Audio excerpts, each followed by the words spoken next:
Unquestionably Raw podcast.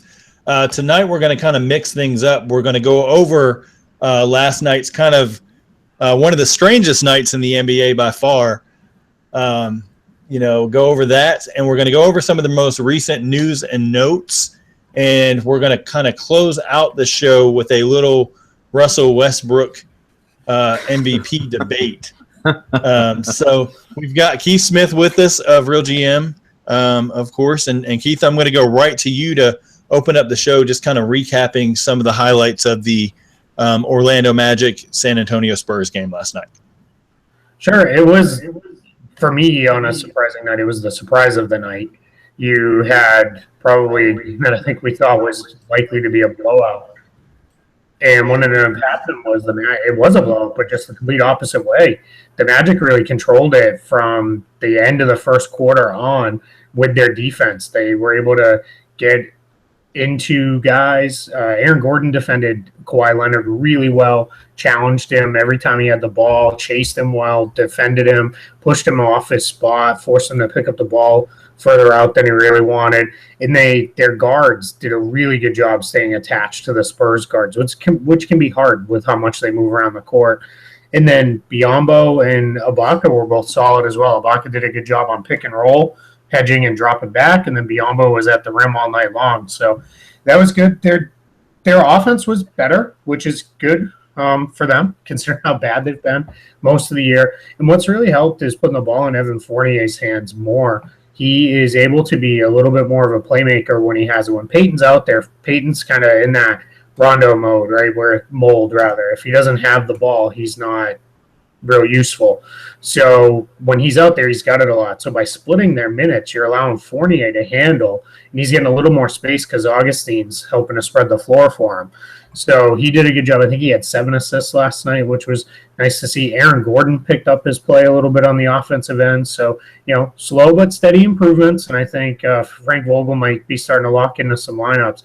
And one last thing for the Magic offensively was Elfrid Payton, when he came into the game, really pushed pace and got up and down the floor and attacked the basket quite well. Found Nick Vucevic a couple of times inside. So that was pretty good work by him as well. So all around pretty solid for the Magic. Last night Spurs just didn't have it, so Pop pulled everybody early, went to his bench for big minutes in the second half. He's probably better about that than any coach in the league as far as saying we just don't have it, we're going to throw this one away. It's disturbing. They're only 4-4 at home now, which is rough considering how good they've been at home over the years. So something to watch going forward. Mm-hmm. Yeah, and Matt, before I go to you, I just want to ask Keith something. What do you think of I know Vucevic is now coming off the bench behind Biyombo, and so is Peyton behind Augustine. What do you think of those two moves as far as how they've looked? Yeah, I like the way they've looked. They had to do something. It was time to change it up, and those were about the last two changes to make. Fournier is not a real opportunity to pull him out of the starting five. He's their best offensive player by far. So that was changes that Frank Vogel had to make. I know Vucevic is not happy at all. He does not like coming off the bench. I think he really feels like the Magic are kind of his team. He's the guy who's been there the longest. So he's going to have to figure it out, but he has to pick up his play. He was a little bit better last night offensively, but he's still shooting under. I think he's right around 43% for the year, which just is not good, and missing a lot of in-close shots, really rushing.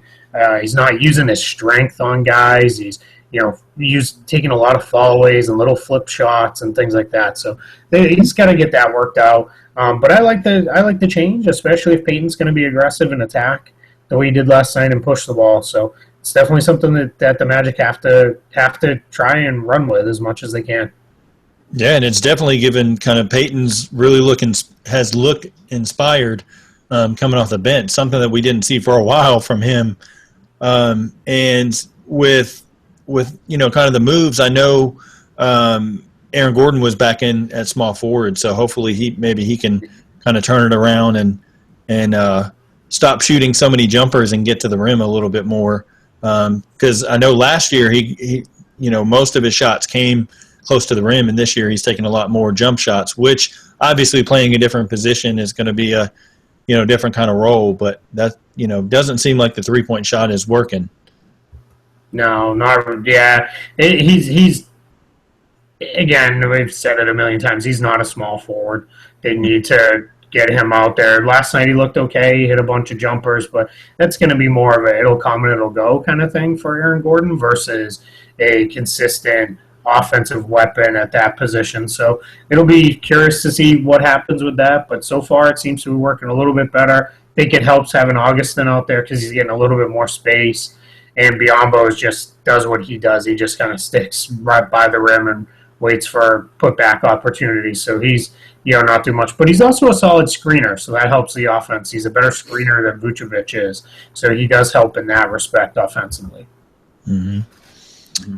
Matt, do you have any thoughts of Magic? Well, I was just going to kind of touch on. I mean, Keith pretty much hit a lot of it, but I'm wondering, with this lineup, you see, he went to more. Vogel went to more a defensive starting lineup, which is interesting. And finally, I guess, like Keith, as everybody knows, Keith and I were both actually really high on Orlando going into the season. We thought this was going to be an outstanding defensive team, and they just haven't showed it this year. But you see last night, I mean, maybe these changes, is it just going to be a one-game thing where they played well defensively, or can this, can they keep this up? I think that's going to be something we've got to look forward to. And when you look, I mean, sometimes, score, holding a team 83 points can be deceiving. But when you look at the percentages, San Antonio only shot 36.8% from the field and 25% from three. So that's huge right there. Yeah, the Magic, I think, now are a top 10 defensive team by defensive rating. They've been in the top 10 for points per game for a while. So they can definitely be an elite defense. That's why if they can just get to slightly below average offensively versus absolutely awful, they could start to do something. And what's funny, Keith, they've actually got some talented offensive players on this basketball team. Yep. Yeah, the pieces just don't fit great. That's the issue. It's that old adage of, you can add all the guys you want, but if the fit isn't right, it's not going to work.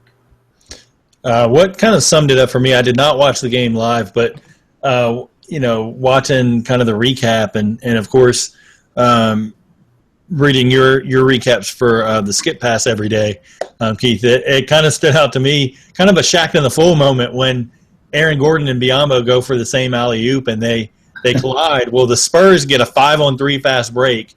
They get Danny Green as the trailer on the three, clank the three. So that kind of summed up the night for the Spurs. Yep, they just did not have it. No.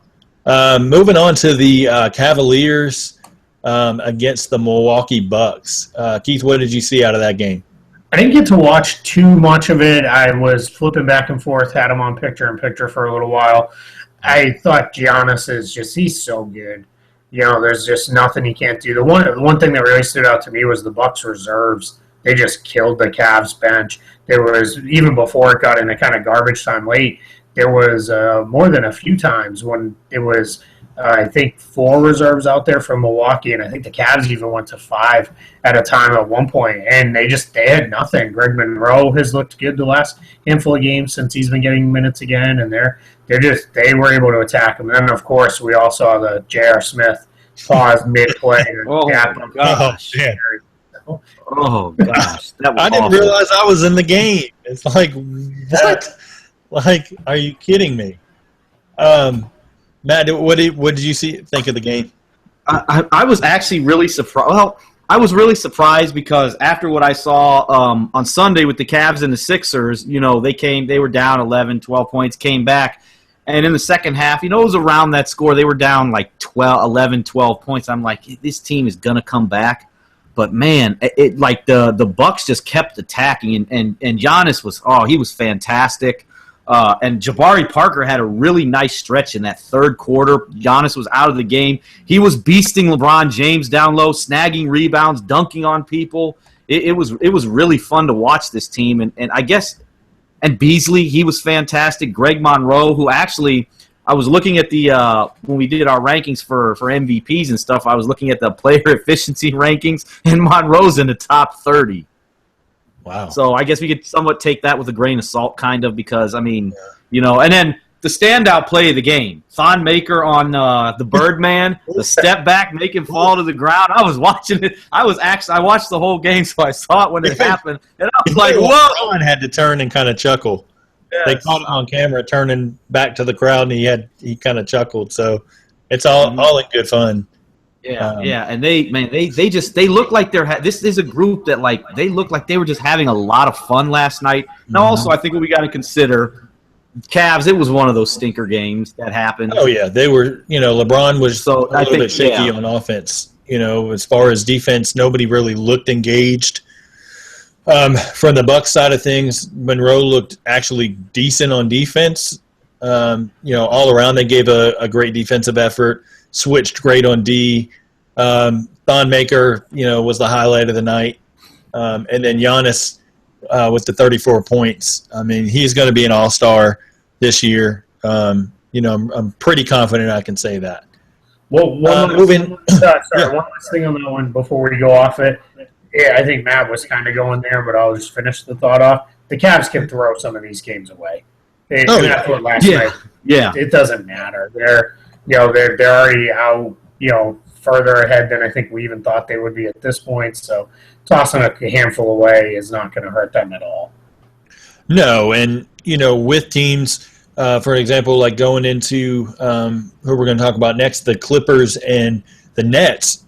Clippers, prime example of sitting, their star player, and it's going to happen. There's going to be nights where either guys sit or sometimes guys just don't bring it as hard as others. It doesn't mean it's we got to look out for this team. What's happening?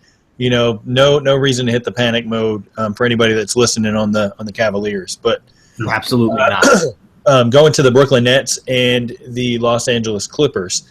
What'd you see out of that game, Keith? The Clippers, they looked good early to me. They just were – it looked like they really – Chris Paul and DeAndre Jordan seemed to run out of gas late is kind of what I was seeing in the game, and it looked like it really cost them. I mean, Sean Kilpatrick went crazy down the stretch. He had 20 in the second half in overtime, I think it was, or something around there. Yeah, finished with 38 points and 14 rebounds. Yeah, it's one of the best games ever from a D-League call-up guy. So, really good for him. I think it was without Blake Griffin. They thought they could cruise, and they were fine for the whole first half, and then just really fell apart in that second half. And to me, it just looked like they wore down. And they've hit a bump in the road now. I think that's 3 straight losses for the Clippers, so they're going to get things figured out here kind of quickly because they don't want to start losing ground too far in the Western Conference. And before they know it, they're going to look up, and Utah is going to be right on top of them. And the Rockets are kind of right there with them now too. Yep. Any thoughts, Matt? I like Keith. I kind of just I was watching the first half. I was out at a restaurant, and they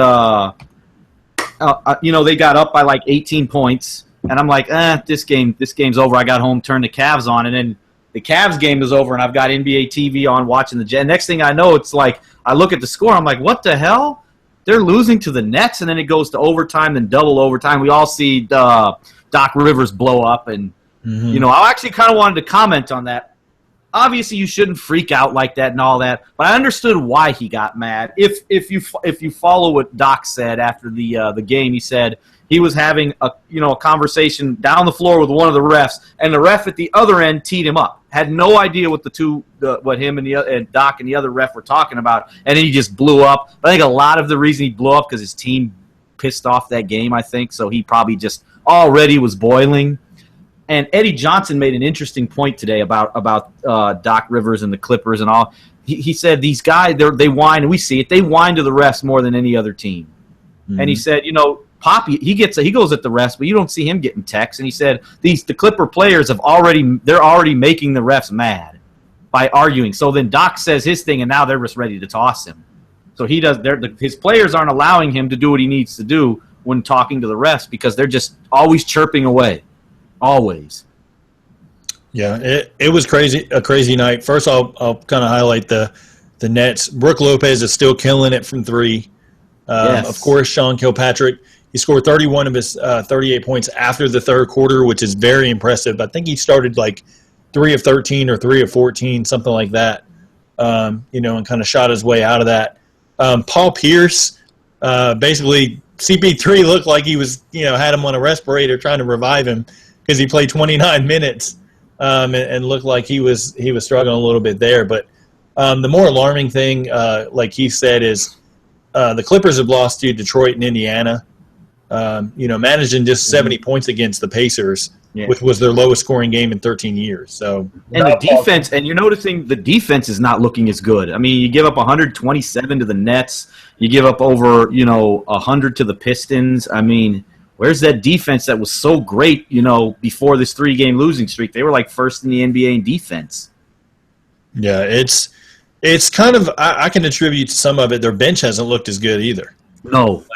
They're relying on Austin Rivers. You're relying on Raymond Felton hasn't shot well. You're kind of a toss-up between Wesley Johnson and Brandon Bassett at the 4, and then Spates at the 5. So it's kind of like,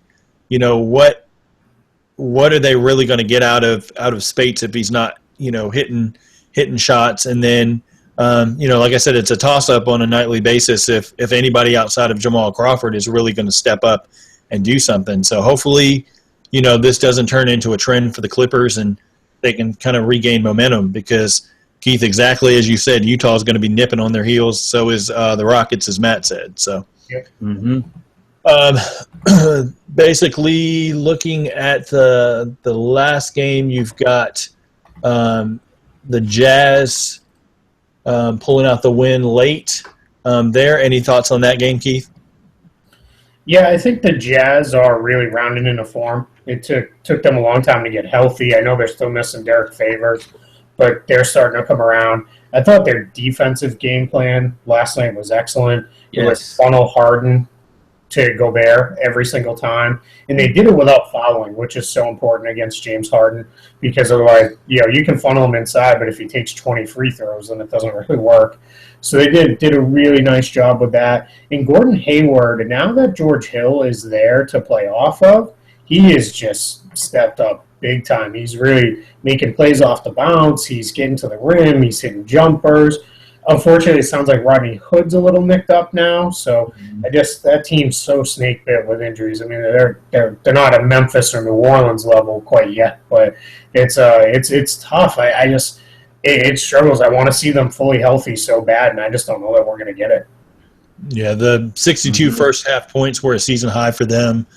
Utah's 10-2 when leading at halftime, and then their 55.4% shooting was a season high as well.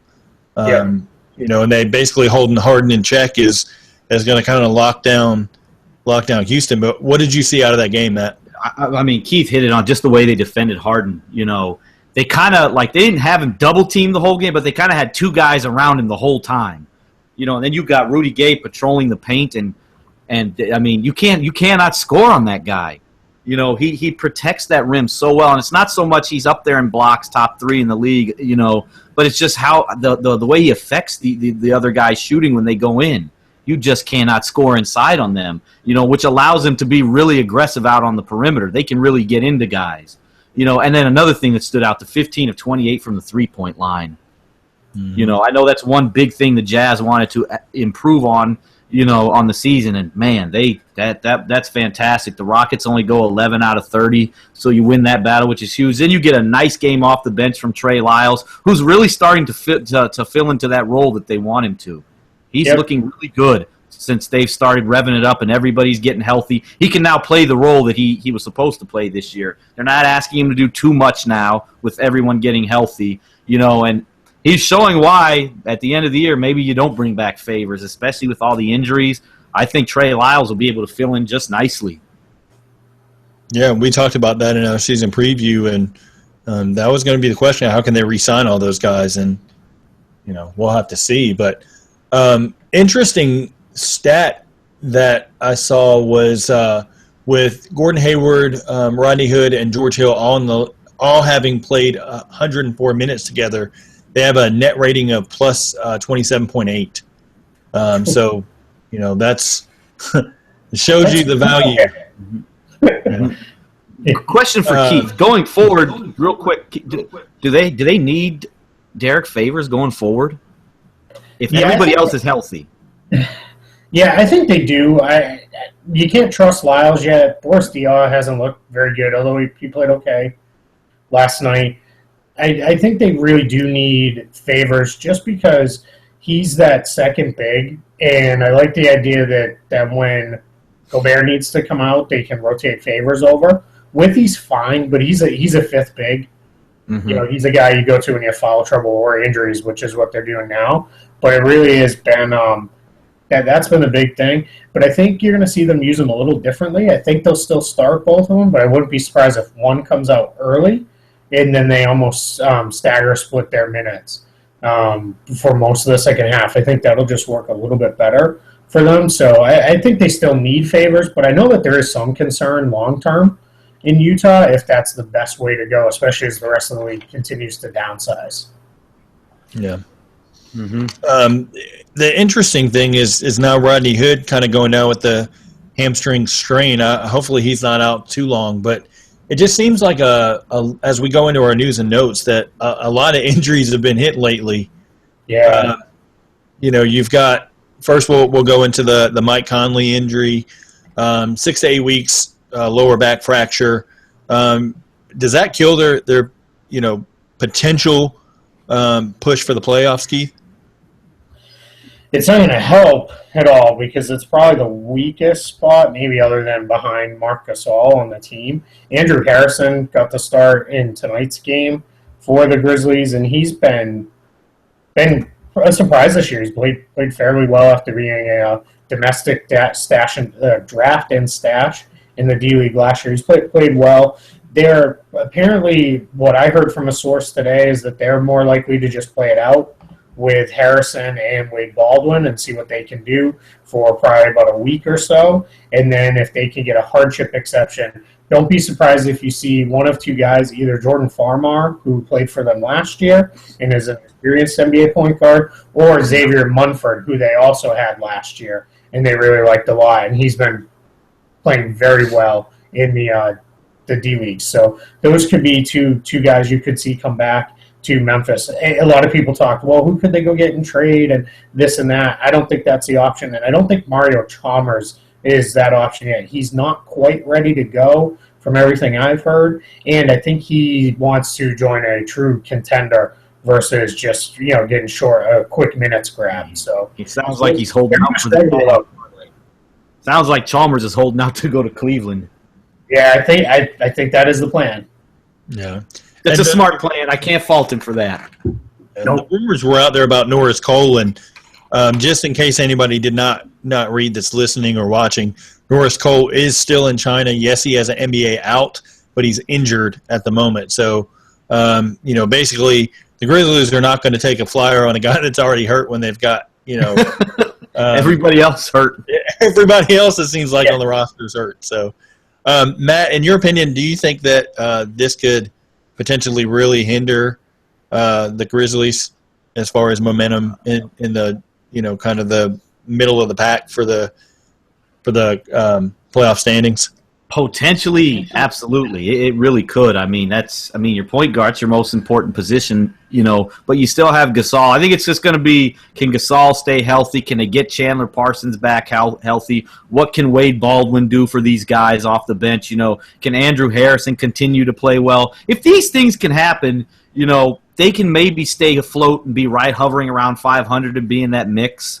So hopefully they can do that, but that's a lot of things that have to go right for them. And we saw what happened last year. First Gasol went down, then Conley, and it spiraled downhill. And you hope that's not what's happening this year. Yeah, exactly. They ended up Vince Carter's out tonight, James Ennis is out, Chandler Parsons, Brandon Wright, of course Mike Conley. So and then Zach Randolph, obviously, with his mother's passing. So that's a lot of guys to be missing to put some quality talent on the floor. But I guess you get to see, what development you're going to get out of your young guys, so to speak. Yeah. So. And that's it, Pete. You just hit it there. The young guys have to play because they can't, if they want to have anything left, if they do get to the playoffs, they can't run Tony Allen and Vince Carter and Marc Gasol out there for 35-plus minutes a night. It's just not going to happen. Right. And, I'll be looking for guys like Jerome Martin. Of course, Wade Baldwin can be right there. It's kind of an open battle now because you've got Harrison and Baldwin both playing. So if Baldwin can play exceptionally well and Harrison Palters, maybe he can win out that backup role once Conley does return. But looking at the Los Angeles Lakers, they get another injury.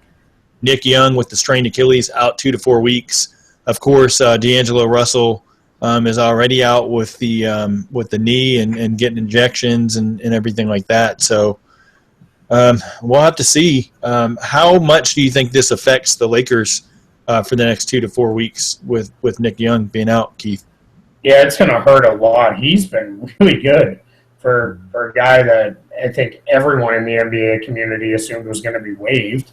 He has started. He's played solid defense. He's been really good offensively for them. It's been a nice match around their other young guys. So it's going to have to – they're going to have to mix and match tonight. They started Brandon Ingram at shooting guard, which I kind of like. I think that's an interesting way to get him some more minutes, get him on the floor, get him some touches in the scoring areas because he just hasn't been playing quite enough because he behind the wall dang. There's not a lot of minutes there, especially as they've been really competitive. So that'll be interesting to see. Clarkson's going to have to step up his game. He's been good off the bench. He's going to have to be good every night now. Same with Lou Williams. They're just going to have to really try to hold serve, win the games that they should win. But 1 or 2 bad losses or unexpected losses, which sounds weird talking about the Lakers that way at this point, this deep into the year as we're turning into December here, that could sink them, and that's going to be tough for them to come back from. So, with Memphis, with all these injuries, that could have opened up a spot. It might have really been the Lakers who stepped into it, and now that's a little more in question with all these injuries that they've had. Because Julius Randle's also missed some time recently, too. Mm-hmm. He came back tonight. He played tonight. Yeah, he played last night, too, I think. Okay. Yeah, he did. You did. Matt, you got any thoughts on Nick Young being out? I think that could be huge because, we can make the argument he's been their best defensive player this year. He's been outstanding on the defensive end. We know what he can do offensively, make tough shots, hit threes, But I think maybe there's a silver lining here, a bright side to it, like Keith mentioned, having Ingram play at that shooting guard position. And we talked before we went live, that's how Seattle played Durant his rookie year. They had him at the 2 because the bigger guys are at the small forward position. So maybe that'll help Ingram a little bit. You don't have to get all the wear and tear and bang as much at that 2 guard position. Absolutely. Dirk Nowitzki's out the next 3 games with the sore Achilles. I don't think it's going to matter for Dallas too much, so we can skip that one. Gerald Bayless is out for his 3rd straight game, again due to the wrist injury. He re-aggravated it. Hey, you know what, though? It kind of worked out for him because he didn't really miss a game tonight. Yeah, that debacle. Shout out to the Sacramento Kings for their crafty and witty tweets that they threw shade at the Sixers for having the, pretty much the soaking wet floor that DeMarcus Cousins even went out there and I was about to say, even DeMarcus Cousins joined in on the fun. Yeah, so they'll postpone that, or have postponed that, and I believe, Keith, aren't they going to reschedule that for sometime in December? Yeah, there's another trip for the Kings in December, mid to late December, right around Christmas, that they're making east. So that looks like the next window without having to make Sacramento travel back east for a one-time thing. So we'll see. They're definitely going to get it back in. The NBA does not like to cancel games when at all possible. So we will see where it's a lot of money to give up just one game. There it is. Yep. The Stauskas revenge game will have to wait another month. Yeah, I was looking forward to that. Yeah, so was I. The great Nick Stauskas leading the NBA, I think, in effective field goal percentage right now. How about that? Yeah, I was excited to see the Embiid and Cousins matchup. Embiid's now up to 28 minutes a game to where he can play. So, and then Brett Brown said that he was going to play Jahlil Okafor and Embiid together a little bit. So. And that makes sense with Embiid getting more minutes. Okafor, I think his restriction's been lifted, so you can do that now, which will be interesting to see how it'll give him an idea. Hey, do we have to trade this guy? Yeah, I still think it's going to be Nerlens Noel. He wants out. Going to Dion Waiters' latest injury. He has the groin tear. He's going to be reevaluated in 2 weeks. How much does this affect Miami, Keith? Yeah, it's tough for them because they are really hurting now, injury wise. They're not very good. So, and I don't know how much interest they have in trying to be good for the rest of this season. So that's a little bit of I don't know that it matters, big picture for them, but it definitely doesn't help. And it doesn't help Waiters either because he was having a pretty nice season. Mm-hmm. So for him, that's a tough break because he has that opportunity to be a free agent again this coming summer. And, he's looking for another contract. And he had been playing pretty well, especially as he had really taken over as their primary scorer while Dragic was out. And that's just a tough break for him, to have this come up now. Yeah, absolutely. Mm-hmm. Matt, I know you were high on kind of Waiters fitting into Miami. How detrimental do you think this is going to be? I don't think it's that detrimental because they want to lose, get a high draft pick and all that good stuff. So, I mean, the front office is probably like, yes. It just makes us worse. And they're bad already, so it doesn't – I mean, they go from bad to more bad, basically. Mm-hmm. So, I mean, it's not that big of a deal. Yeah. Basically, last injury that's kind of popped up, Reggie Bullock, 2 to 4 months, left meniscus tear. He hasn't been able to consistently crack a rotation yet in the NBA, so I don't know that really affects Detroit at all. But missing Reggie Jackson is the worst of all. So, hopefully he'll come back in another week or two. I know it won't be this week according to reports. So, yeah.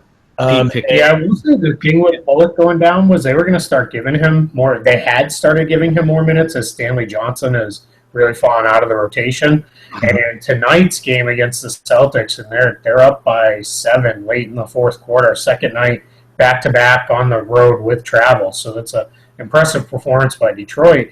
They gave all those backup wing minutes to Darren Hilliard tonight, not even Stanley Johnson. So that's tough for Bullard because he was going to have that opportunity to play. Yeah. What's happened to Stanley Johnson? He just hasn't been very good, and then he got a 1-game suspension for violation of team rules. Never really came out what that was, but he hasn't been good on either end of the floor, and it doesn't look like he's playing with effort as much every night, which is key for him because he really has to. Mm-hmm. Mm-hmm. Yeah, that's a shame, too. He's a guy I was really high on coming out of college. He looked like he was going to be a really good NBA player. Yeah, and he put in so much work over the summer, too. So it's kind of puzzling. Like something must have happened, in his personal life or something that we're not getting, news on yet, I would assume. The bright side of things, guys coming back, you've got Al-Farouq Amino finally scheduled to come back probably Saturday against the Miami Heat. He will tremendously help the Portland Trailblazers. Absolutely. You've got Nerlens Noel rehabbing in the D-League with the Delaware D-League squad there. So hopefully they can get him back and showcase him for a trade. And lastly is a guy that we've talked about on the show before, Tyreke Evans, should be back Friday against the Clippers. Nice. This is going to be huge for the New Orleans Pelicans because now they can kind of hash out a little bit of a more consistent rotation going forward. You put Evans, I think, in the second unit. Because he's on a minutes restriction, right? 16 to 20 minutes, I think. Yeah. You can pair him with Ejuan Moore in that second unit. I mean, that's, a good pairing. I think, in my opinion, you leave Holiday and Frazier as the starters in the backcourt. You sit Buddy Hield for a while. Just let him kind of absorb some minutes. Throw him down in the D-League if you need to. Let him light it up there, gain some more confidence, get a little bit better rhythm. What do you think we're going to see out of Tyreke Evans coming back, Keith? I think it's exactly what you said. He'll come off the bench at least to start. And I think there's a good chance he could end up there starting 3 if Solomon Hill doesn't really grab it and run with that role there. And he hasn't as of yet. Now he could over the next month or so, but while Evans is playing his way back. But that's definitely something I think to watch and see going forward. He's going to help them because they need someone else who can create a shot. It's really Holiday and then Davis and nothing else. And I'm with you on continuing to start Holiday and Frazier. Had to get Holiday in there for more minutes and get him out there more minutes with Davis. But Tim Frazier's played really well. So I was a little bit afraid they were going to put Frazier back on the bench when, he really deserves to start. And it'll be interesting to see what happens as they go forward, because that's not an ideal backcourt pairing. They're not really big enough against a lot of teams to get it done. But yeah, finally some good news on the injury front for New Orleans for the first time in feels like a year and a half. Exactly. Yeah. Any thoughts, Matt? Yeah, I think Tyreek Evans definitely just gives him, like Keith said, another creator, a guy who can score, get to the rim, create for his teammates as well. I think that's going to be huge because they need all the offense they can get. Yeah.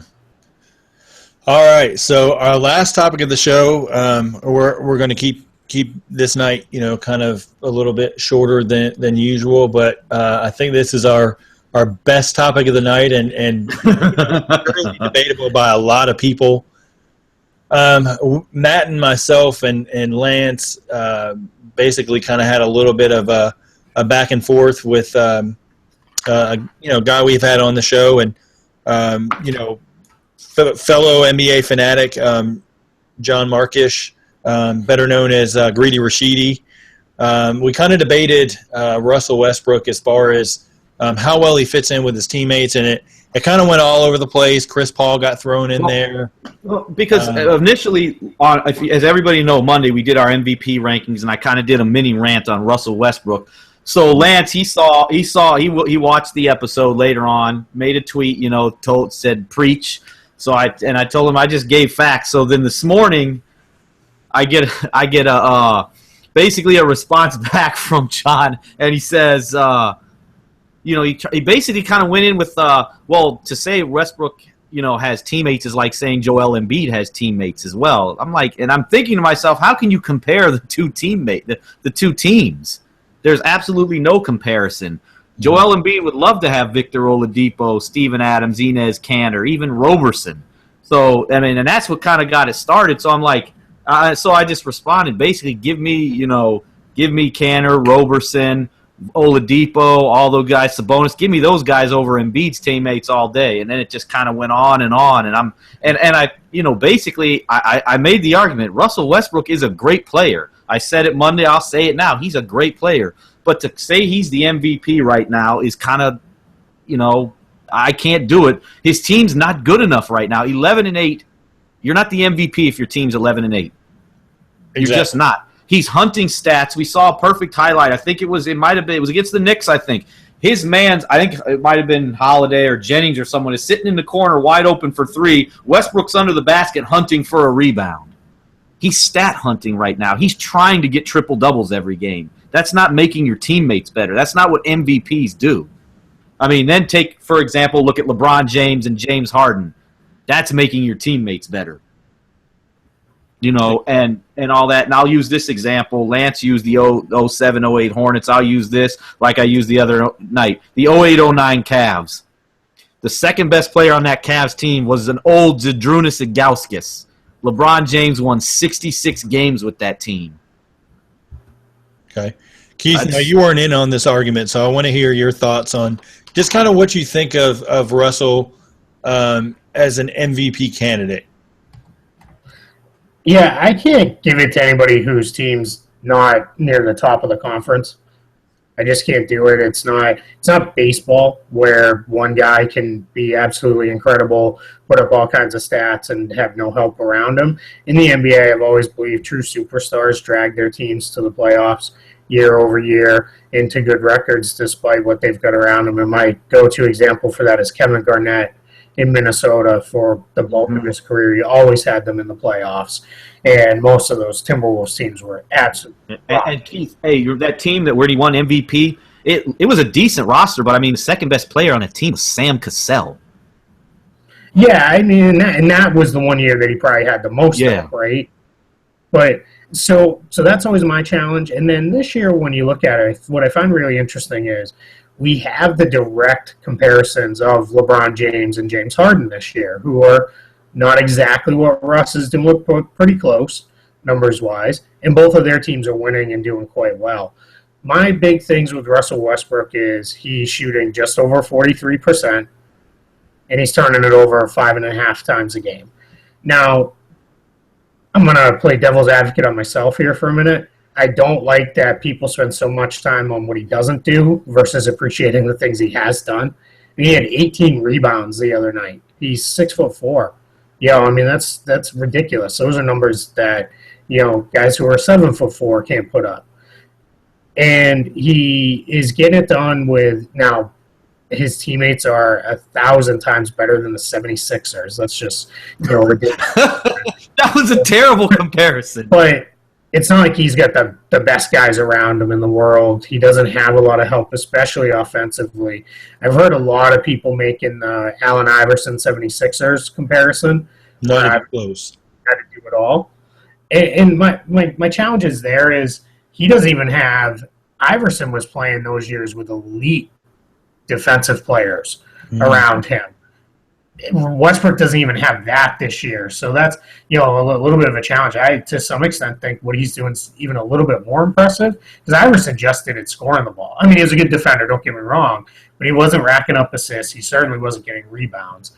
So that's, really interesting to see what happens there as it all kind of plays out. But, yeah, I want to, first team All-NBA, sure, but MVP, you got to win to be the MVP.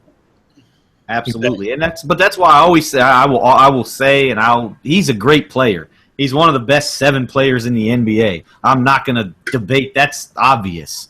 The whole MVP thing, and I just can't go there yet. Now, if his team were 12-6 right now, I'd say yeah, it's his. He's got it. Yeah, absolutely. I think for me, I kind of came into that conversation late, and the whole thing about Chris Paul got thrown out and everything like that. And I'm thinking to myself, I'm like, okay, not to throw Chris Paul in the comparison as far as Westbrook, but if you look at who's going to make their teammates better, I take Chris Paul all day. And my response to the argument was, what has Russell done to elevate his teammates? Yes, his numbers look great as far as, stats, stat stuffing, as you could say. But some of his assists come, necessarily by accident. It's not like he's looking for play after play. Let me find my teammates. Let me do this. Let me do that. He does struggle in transition offense, which you think with Westbrook that would be basically a positive for him. But speaking on that real quick, Greg Smith made an interesting point, kind of what you're saying, Pete. He's a mediocre finisher at the rim for a guy whose game is slashing to the bucket. He's a mediocre finisher at the rim, and he relies on a lot of stagnant ISOs that puts his defender, in a perfect spot to guard him, and he has to take a lot of tough shots.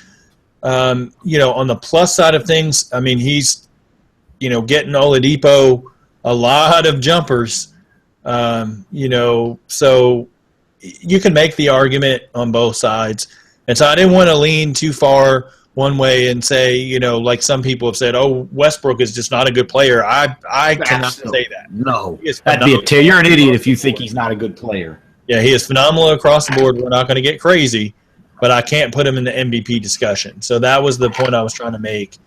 It's crazy how a simple comment just saying he's not the MVP and just it's like gets people so just hyped up over it. It's not a big deal. That's why when I make that argument, I'm going to always say he's a great player so people don't blow it out of context and think, oh, well, you think – no, I don't think he's a bad player. He's great. For me, if I'm going to look at the numbers overall, I'm going to take – and we're looking at this season, I'm going to take a guy like James Harden, better record. He's making his teammates better all around him. And he's able to kind of score at the same rate. He doesn't have to, but he's able to. And that's the thing. When it comes down to, 40 games into the season, our team's going to still guard Russell Westbrook the same way. And I don't think they will. I think they'll find ways to kind of shut him down to where he has even worse shooting. All you got to do is watch. I think if they watch how Golden State defended him in that game, I think that's what a lot of teams are going to start doing. They just walled him off and forced him to take contested jumpers. In addition to all that, what I'm going to just is a real quick comparison. Mm-hmm. If you're going to give him MVP consideration, how much MVP consideration are you going to give to Anthony Davis? Absolutely. Exactly what Matt said on. Exactly what Matt said on. I said it on the podcast Monday night. Yeah. And as good as Anthony Davis has been, he doesn't deserve MVP consideration because his team stinks. Exactly. That was kind of my whole. Yeah, it's just, it kills me because I'm the same as you, Pete. I don't want to be a Westbrook hater because I'm not. What he's doing is absolutely incredible. It's ridiculous. And I wish we didn't have to get into a point where it's because you don't think he's the MVP, it means you don't appreciate what he's doing. Because that's what I've seen the argument turn into too much on Twitter. And that's not the case. I absolutely appreciate everything he's doing, but that doesn't mean he's the MVP. Mm-hmm. Absolutely. And my very last point is going to be, I've heard so many people, well, he has nothing around him. Well, I didn't know Oladipo was a nothing player, or Enes Kanter was nothing, or Steven Adams was nothing. They're not lights out offensive players like a Kevin Durant, obviously, but they are capable NBA players that are very, well-to-do. Now, they're not top-flight scorers, obviously, but at the same, he's not rolling a lineup of D-League players out there like the Sixers, kind of did last season. So, I mean, come on. Well, I think he's got better teammates than what LeBron had in Cleveland. If those guys are nothing, then they just paid $61 million next year for a hell of a lot of nothing. Exactly. Good point. That's ridiculous. He's got good players around him. None of them are great. Probably no second all-star there, but it's not like he's working with nobody. That's an argument that people are trying to build up by saying that's why his team stinks. Then I'm going to go, what does Anthony Davis have around him? Exactly. Anthony Davis has a lot worse than Russell Westbrook. Where does that come from that Westbrook had? Where is this? Last year they were the deepest team in the league. You take Durant off, and now all of a sudden the team is trash. I don't get where that argument comes from. I don't want to get into the whole thing here and antagonize an entire fan base, but these are the same guys who told you over the summer that they were fine because of how good all these guys are, so they'd be fine when Durant left. Now all of a sudden these guys are all nothing because it supports Westbrook's MVP campaign. It doesn't make sense. Exactly. Good point. I think we should leave it at that before, like Keith said, we don't want it. Our job is not to insult any Russell Westbrook fan. I just Oklahoma City. Well, actually, we're just in Oklahoma City, so it was a hot topic of the day, and I've seen it thrown out. I've seen the comparisons of Harden versus Westbrook this season. I've seen a lot of stuff, so I just wanted to touch on it as a topic for the show. But I do want all of our listeners, everybody that's watching, everybody in the chat, do me a favor underneath the YouTube video, if you could. Let us know what your thoughts are. Let us know what you think of Westbrook as far as MVP, not MVP. We don't need to hear, well, if he had Durant, I don't need to hear any of that. Based solely on this season and what he's doing, is it MVP caliber or is it not? And that's going to wrap us up for this show. But, Keith, I want to go to you. Please let our viewers and listeners know where they can find you and what's the latest stuff that you have out there for them to read. Sure. So you can find me primarily on Twitter at Keith Smith NBA, no spaces, anything like that. KEITH SMITH NBA on Twitter. I'm pretty active on there. I do my best to get back to everybody. I do read everything that I get on there. And you can find my written work primarily right now on FanRag Sports in the NBA section, the Skip Pass. That's the daily wrap-up column of everything that happened in the league the previous night, and that's usually out by 10 or 11 each morning, so get you caught up in case you missed some things around the league. And then for Real GM, I had hoped to write a piece on the Hawks and how they were getting it done despite a whole new system, and now they're not, so that scuttled my changes a little bit there. So I'm going to have something coming out there hopefully soon, hopefully within the next day or so. So be on the lookout for that at realgm.com.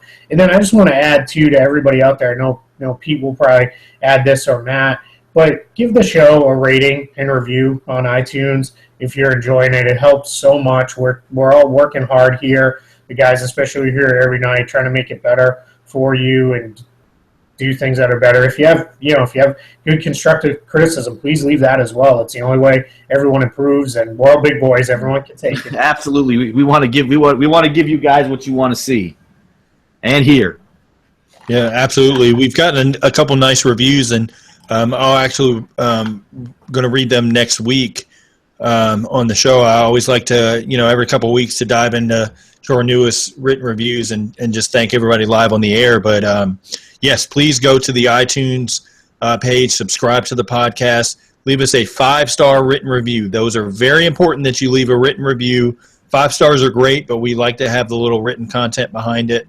As Keith said, it can be constructive. We're all big boys. We can handle anything you throw at us, and we want to know good, bad, everything in between. So continue to go to the YouTube page, like the videos there, subscribe to the page as well. And like I said, please leave us a debate comment on the Russell Westbrook MVP so we can kind of read those on the air maybe in a future podcast when this comes back up.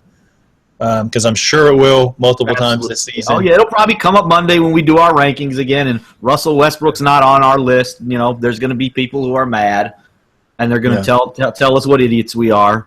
He has no teammates. What are we thinking? And our newest venture, of course, we are on Stitcher. So I will post that link as well so everybody can know where to go for that.